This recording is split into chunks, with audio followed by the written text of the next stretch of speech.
Bonjour, j'ai le plaisir de vous présenter une nouvelle lettre d'investissement intitulée Béchade confidentiel.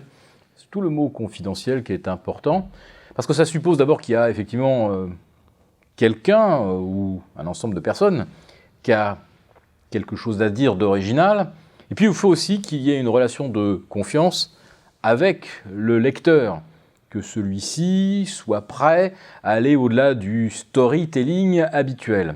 Alors vous le savez, aux éditions Agora, on aime bien battre en brèche les consensus mous, tailler en pièces la pensée unique, aller chercher ce qui se cache derrière le rideau de brouillard.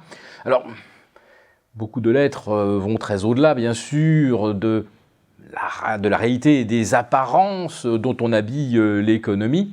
Avec Béchade confidentiel, on va aller un petit peu au-delà des apparences dans le domaine géopolitique. Alors, je n'ai pas d'accès privilégié à Wikileaks. Simplement, je suis un observateur qui aime bien mettre en rapport les faits et voir si les faits se corroborent ou s'ils démentent un discours.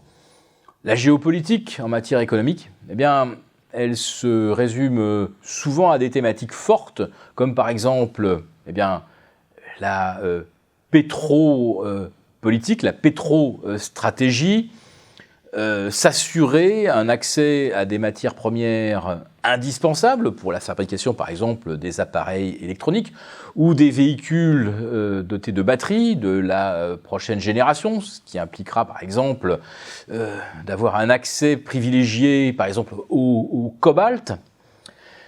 Donc, je vais vous parler de toutes ces thématiques que la presse a généralement complètement laissées de côté, ou où elle se contente simplement d'un storytelling.